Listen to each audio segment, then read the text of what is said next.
গ্রামের নাম হরিপুর। আমি রমেশ, এই গ্রামের বাসিন্দা। এই ঘটনাটি ঘটেছিল আজ থেকে প্রায় 20 বছর আগে। আর এই ঘটনাটি ঘটেছিল আমার দাদুর সাথে।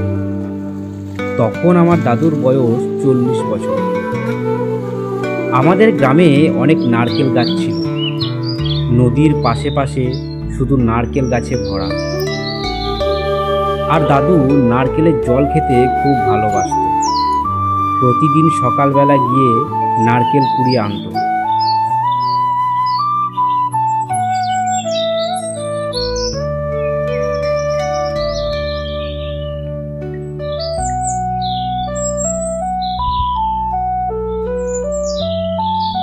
সে অবশ্য একা ছিল না, তার এক বন্ধু ছিল।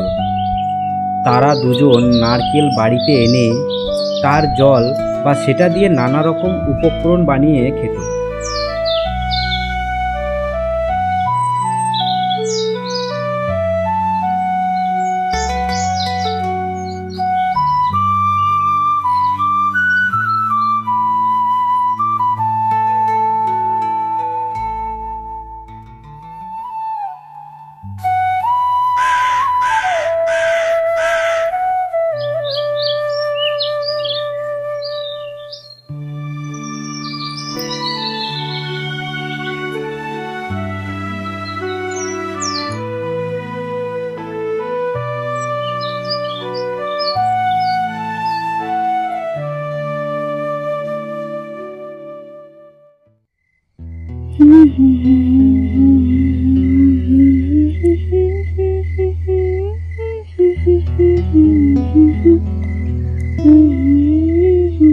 কি ব্যাপার, আজ তুমি ঘুমাবে না নাকি?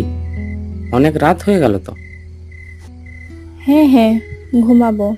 এই তো আমার কাজ প্রায় শেষ হয়ে এলো। শোনো না, বলছি বাবা ফোন দিয়েছিল, তার খুব শরীর খারাপ। চলো না কাল একবার বাবার বাড়ি থেকে ঘুরে আসি। বেশ, চলো। যাবো যখন কয়েকটা নারকেল নিয়ে যাব। এই সময় নারকেলের জল খাওয়া খুবই ভালো।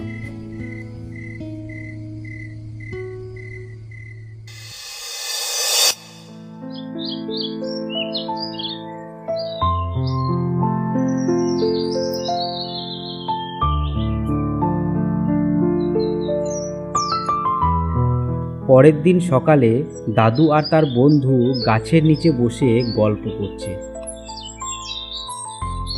বুঝলি বন্ধু, কাল আমি একটু শ্বশুর বাড়ি যাব আর কয়েকটা নারকেল নিয়ে যাব।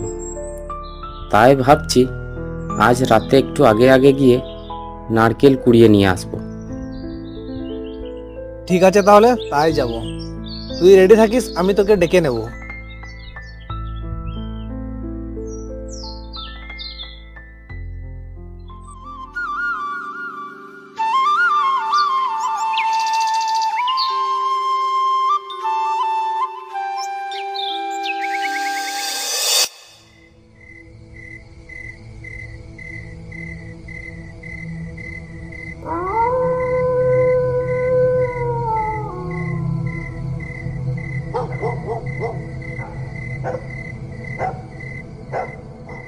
বন্ধু, ওই বন্ধু, উঠে আয়। নারকেল কুড়োতে যাবি না? আমি চলে এসেছি।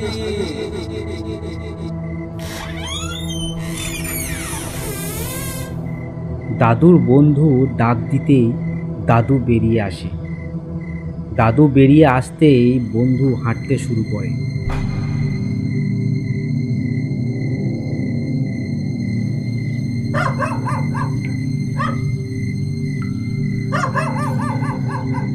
দাদু তার পেছন পেছন হাঁটতে লাগে।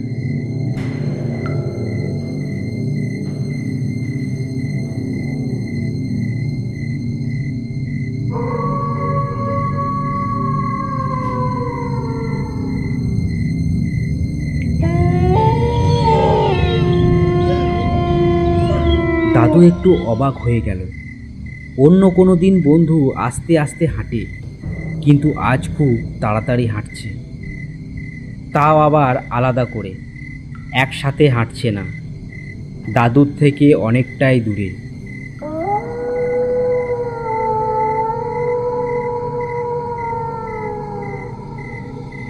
সেসব কিছু মনে না করে দাদু হাঁটছে।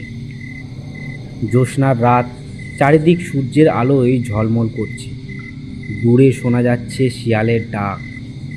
অন্য কোনো দিন তারা ভোরবেলায় বেরোতো, কিন্তু আজ বেরিয়েছে মধ্যরাত্রে।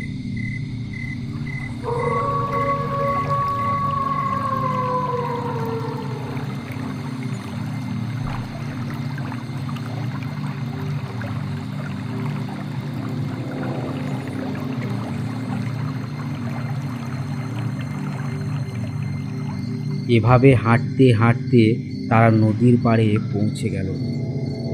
তখন দাদু দেখে বন্ধু নারকেল গাছের গোড়ায় গিয়ে একভাবে উপরের দিকে তাকিয়ে আছে। নারকেল গাছের গোড়ায় অনেক নারকেল পড়ে আছে, কিন্তু সেদিকে তার কোনো নজর নেই। জ্যোৎস্নার রাত, চারিদিক খুব পরিষ্কার দেখা যাচ্ছে।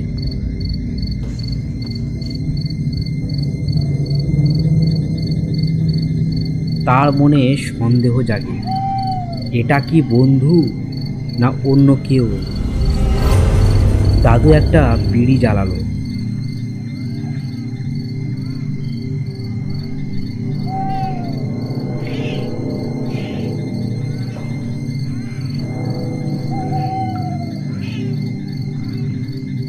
এসব ভাবতে ভাবতে দাদুর নজর পড়ে পায়ের দিকে। দেখতে পায় তার পা দুটো হাওয়ায় ভাসছে, মাটি থেকে অনেকটাই দূরে উঠে আছে।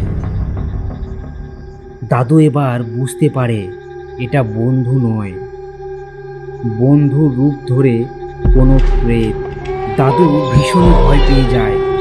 ভূতটা পেছন দিকে মুখ করে দাঁড়িয়ে আছে, কোনোভাবে নড়াচড়া করছে না। এবার দাদু বুঝতে পারে কেন ভূতটা কাছে আসছে না, কারণ তখনও তার মুখে জ্বলন্ত বিড়ি ছিল। তাই দাদু একটা বিড়ি শেষ না হতেই আরেকটা বিড়ি ধরায়, যেটা দেখে ভূতটা ঘুরে তাকায়।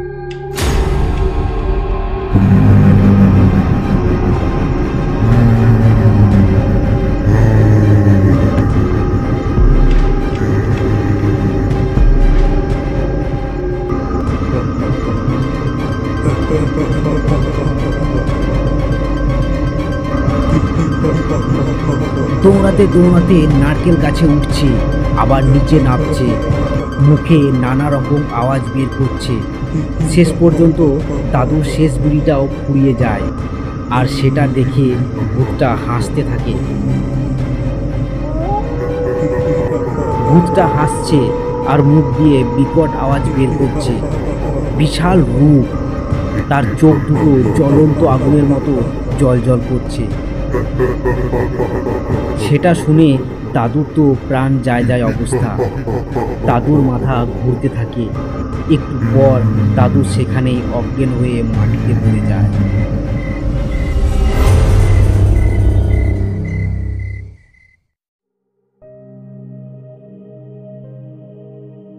পরের দিন যখন তার জ্ঞান ফেরে, তখন দেখে সে বাড়িতে শুয়ে আছে। ভোরবেলায় দাদুর বন্ধু যখন নারকেল কুড়োতে যাবার জন্য দাদুকে ডাকতে আসে, তখন খবর পায় দাদু আগেই বেরিয়ে গেছে। তখন কিছুজন মিলে দাদুকে খুঁজতে বেরোয়। তারা তাকে অজ্ঞান অবস্থায় পড়ে থাকতে দেখে এবং তাকে বাড়ি নিয়ে আসে। আজকের মতো গল্প এখানেই শেষ করছি। পরবর্তী গল্প নিয়ে ফিরবো খুব তাড়াতাড়ি। প্লিজ সঙ্গে থাকুন, ভালো থাকুন আর দেখতে থাকুন অদৃশ্য জগৎ।